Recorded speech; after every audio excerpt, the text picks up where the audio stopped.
Downhill.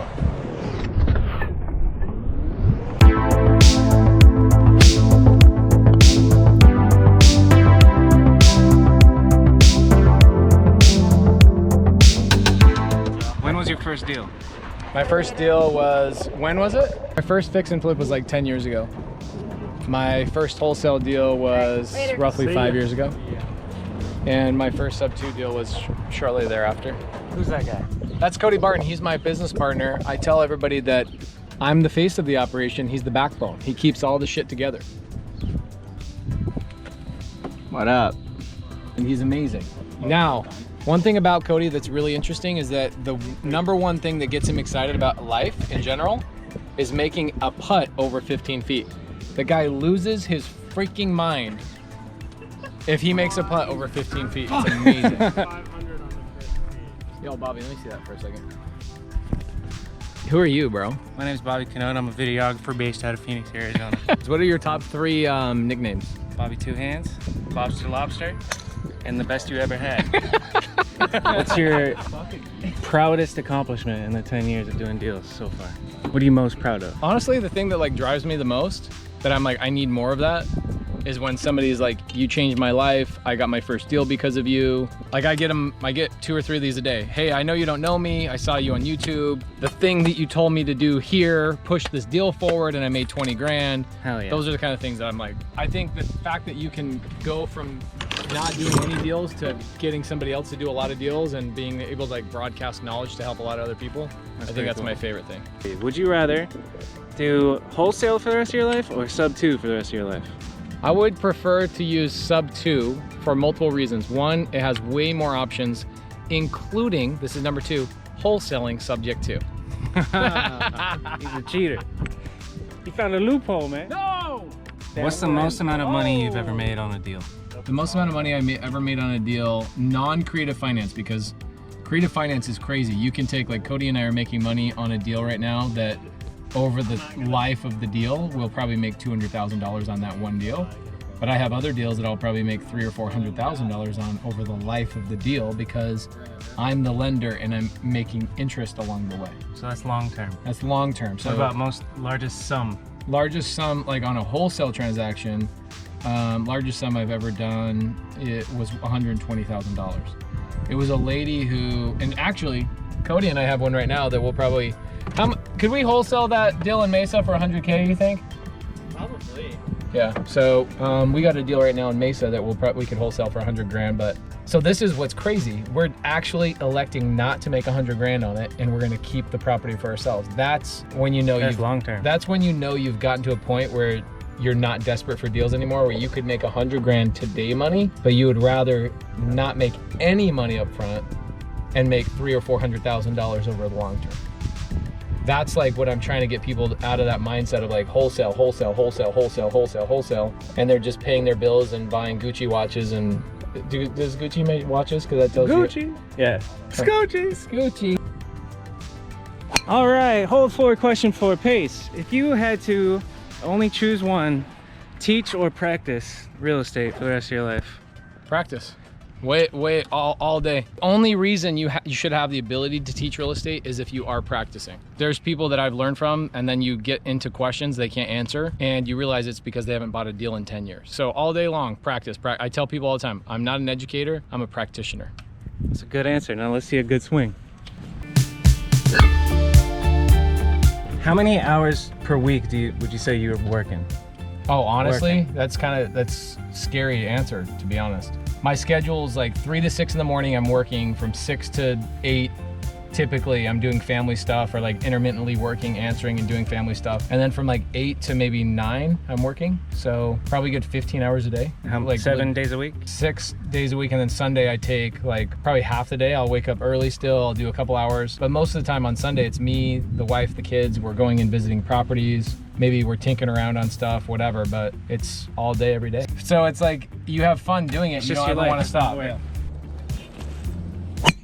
How do you get over the fear of banks/lenders calling your note due on a Subto deal? I think this is the most common misconception with creative financing is that everybody thinks that the due on sale clause is going to happen. Let's assume that the due on sale clause is going to happen on every single deal. You just need to know how to handle it when it does happen. We've had multiple notes called due. I'm not going to be one of those guys on YouTube that says that they don't get called due. They do get called due. You just need to know what to do when that happens. So we've got 5 strategies on how to overcome that. Watch other YouTube videos that we do on like long videos about due on sale clause. It's something we have zero fear over. How easy is it for a seller to get a house back when buyer defaults on performance deed? It's very easy, especially if you do like a deed in lieu of foreclosure and you have the servicing company hold that. It's very, very easy for a seller to get it back.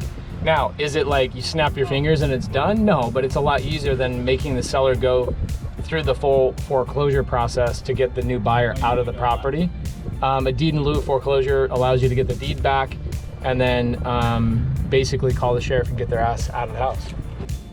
What a beautiful day. It's the best. What are you listening to? Little Kendrick Lamar. It's only appropriate when you're in the LA area. We're gonna ask 2 questions right here. Eric Ruiz 5 says, are you doing buy and hold real estate? Yes, we are buying and holding probably between 4 to 8 properties every single month, depending on the time of the year, depending on the deal flow. But our goal every single year is to buy probably 60 to 100 deals and buy and hold those. That's between Cody and myself.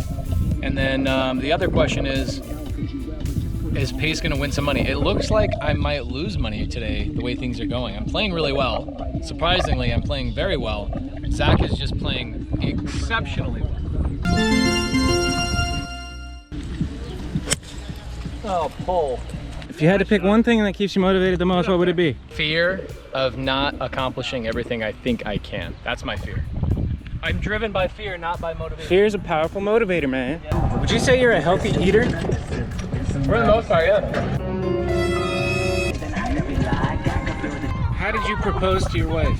I proposed to my wife by going up by the lake that she really likes. She used to talk about this lake that she liked to go on drives to by herself. And so one day I was like, hey, let's go on a drive by the lake. And we went up, looked at the sunset, and then I proposed to her right next to the car. Boom. It was good. And I have this picture of her. We did like a photo, like a self-timer photo. And she's... That needs to not go in.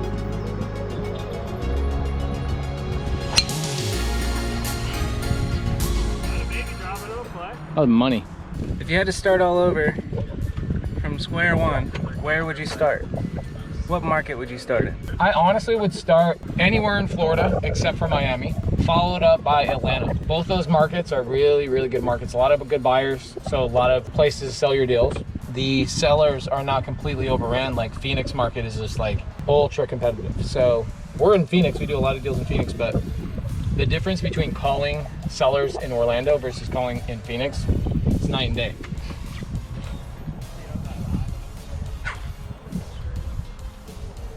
$144.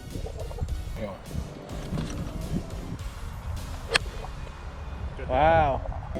I want to buy my first house this year. Should I go the conventional route or find another way? If you're gonna buy your first house, I would definitely never buy a conventional loan ever again. But here's the advantage of doing a conventional loan is that you can pick the house you want.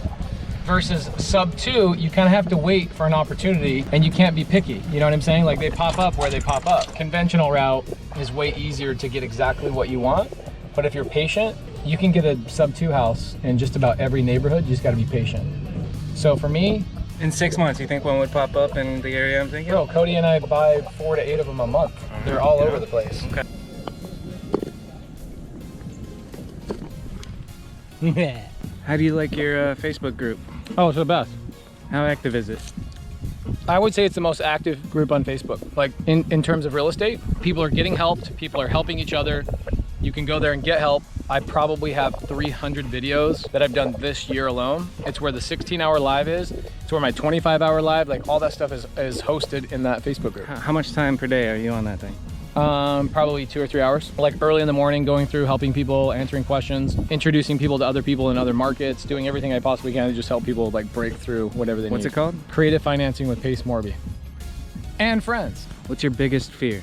My biggest fear is that I have work ethic and I have like amazing opportunities in front of me that I'm not taking advantage of every single one. That's my biggest fear. It's like waking up and be like, oh my gosh, you know, Cody and I get opportunities all the time. It's like, are we squandering this opportunity by not taking it on, or are we missing out on it if we don't take it on? So it's like, that's honestly it. When you work your guts out 15 hours a day for years and years and years, opportunities, bro, great shot. So a lot of people are working on getting their first deal, but what is Mr. Pace Morby working on right now? That's a good question, because again, it seems like an infinity when everybody else is working on their first or second deal and gaining momentum.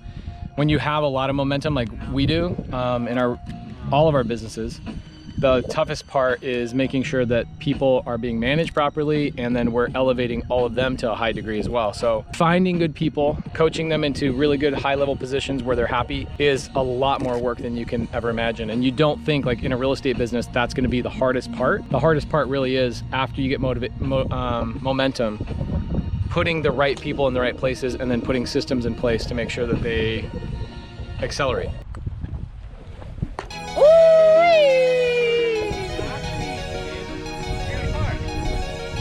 Dad, I got a park.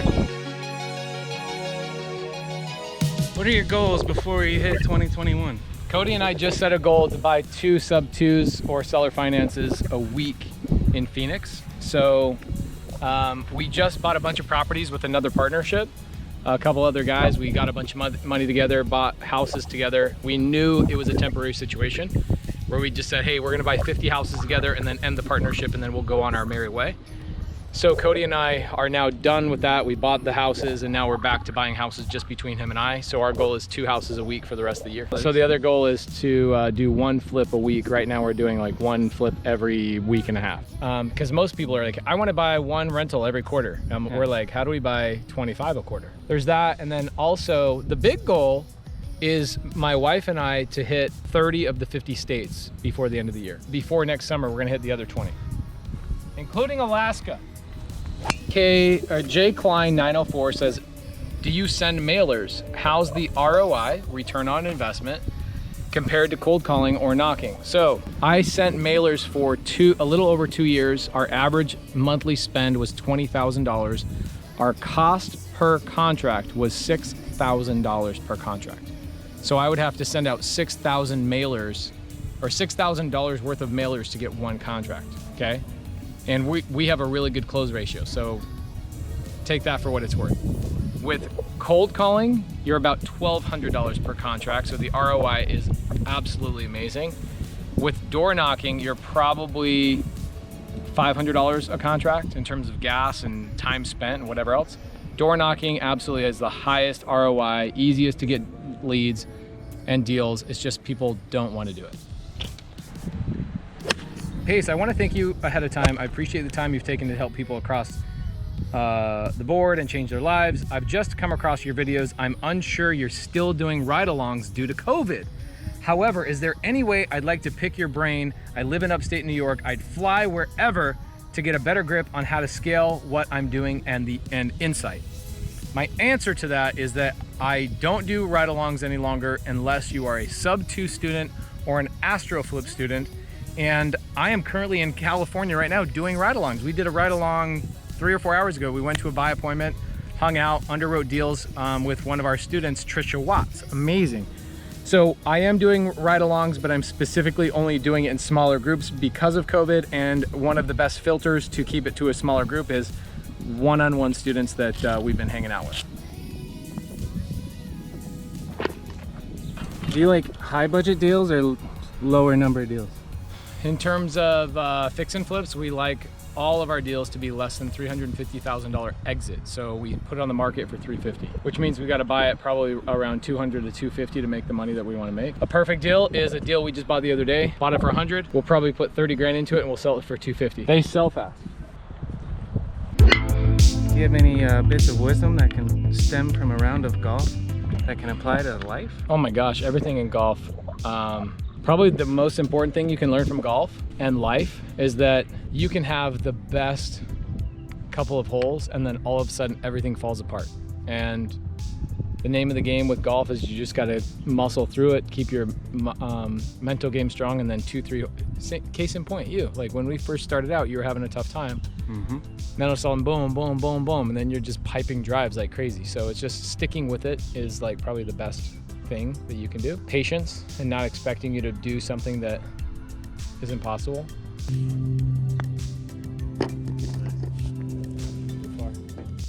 All right, last one. Pick a winner. So we're gonna do a funny one because I love Crystal. She's amazing. She's down in Tucson, one of my favorite people. She says, if corn oil is made from corn and vegetable oil is made from veggies, what is baby oil made of? Baby tears, probably. Shout out Crystal, Tucson. Subto Rebuttal. Seller says, so do I have to worry about my mortgage payment being paid every single month? The answer is absolutely, you should worry about it. That's the answer. How do you make sure that you mitigate your risk? Is that you make sure whoever is buying the property uses a servicing company that notifies you as the seller every single month that the payment is being made. Also, make sure that you have proper down payment so that protects you. Worst case scenario, you have to foreclose on the person and take the house back.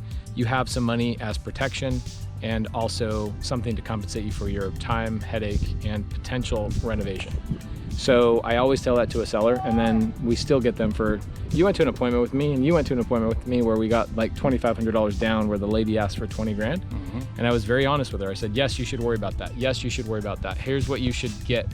And we still got a down payment of like 2,500 bucks. So be honest with the sellers 100%, always be honest with them, and then work something out where you know, they're protected and you can actually get the deal done.